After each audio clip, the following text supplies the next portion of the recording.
Sometimes I go for weeks or months where I feel like I'm doing very little progress or I'm not really improving at all. And I think I have figured out some of the main reasons why my improvement have been slow in some times. And some of these things might be reasons why you are also not improving as fast as you would like. So the first reason could be the lack of discipline. It might sound obvious, but it is really important. So I always thought that motivation is the key, but soon enough I found out that it is all about discipline. With discipline, we can actually put in the time to draw and learn. And if we wait for motivation alone, we might have, a good week where we do lots of drawing and paintings and we learn and improve a lot in that one week. But then we might go for weeks or even months with very little time spent on drawing. And that is because motivation comes and goes, but with discipline and consistency, progress and improvement will be also, consistent. So with discipline and consistency, progress and improvement will come because we're actually putting in the time that we need to learn and improve. So I have made it a goal for myself to put in a certain amount of hours per week for drawing, and I try and make sure that I put in that time.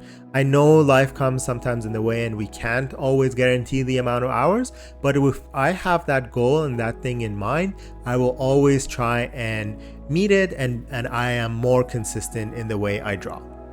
So the second one is ignoring the fundamentals, especially when it comes to form and perspective. So studying the fundamentals may sound boring, but we should try and find ways to make it fun.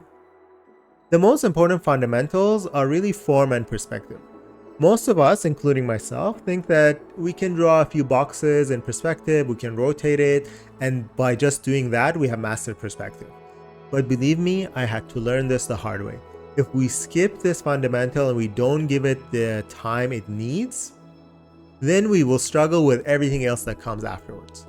I did some basic stuff at the beginning and I was like, okay, I'm good with the perspective and boxes and cylinders.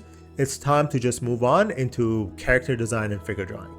And as you can probably guess, that didn't really work out very well. So I had to go back and really practice the basic fundamentals. I still try to practice form and perspective every once in a while because I really do see the improvement every time I practice it more and more. And it really comes into place when I'm trying to do complex shapes and complex paintings, like I'm doing the figure, for example, or doing a character design. Form and perspective really help me do it in a better way. So the next one is that you're not asking for feedback. So I learned the importance of this from a recent experience. My entire learning experience until now has always been through online videos and courses. I try to watch pre-recorded videos and just try and understand what they're trying to teach and try and implement it into my own studies and paintings. But I have never had that feedback part as part of my learning. So this painting is actually a very good example of what I mean by the power of feedback. So this part of the painting is really the stage where I would usually get in before the feedback.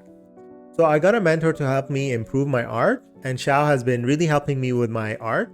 And you can see in the rest of the video how her feedback and support has taught me so much so fast. So try and ask for feedback from people that are further along in their art journey.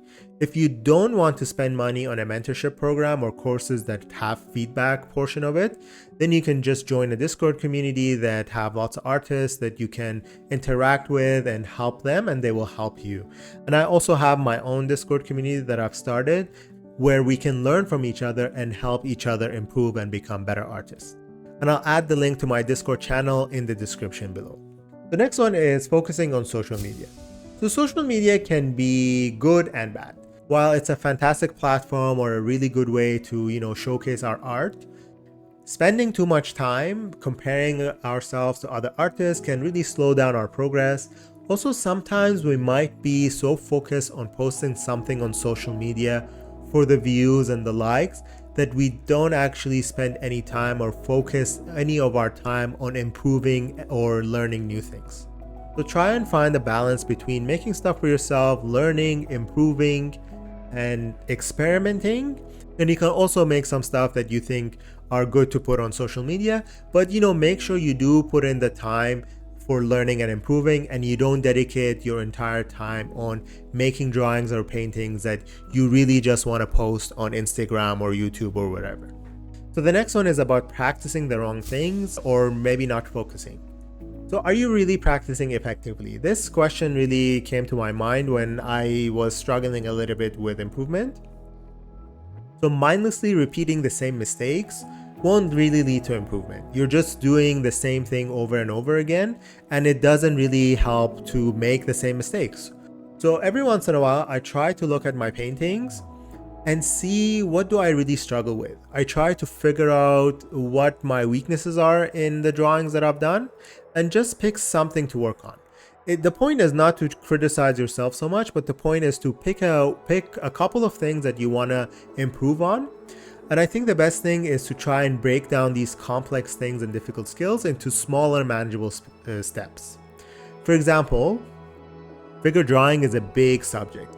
So instead of saying I want to become better at figure drawing, I can just pick something smaller. So I can just start with gesture. Let's say I really focus on gesture drawing and improve that for a few weeks.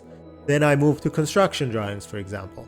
And then when it comes down to the muscles, it's very overwhelming to learn all the muscles at once.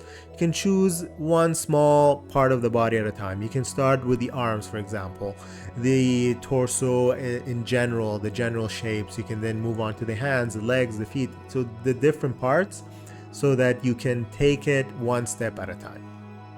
So be mindful of what you want to practice and learn so that you can improve much faster. Now, all that being said, remember that everybody's journey is different and we improve at different speeds. Also try to have fun and draw and paint things that you really like and enjoy. So I always try to say that it is great that we should have a balance between studying and drawing for fun. Thank you for watching, and I'll see you in the next video.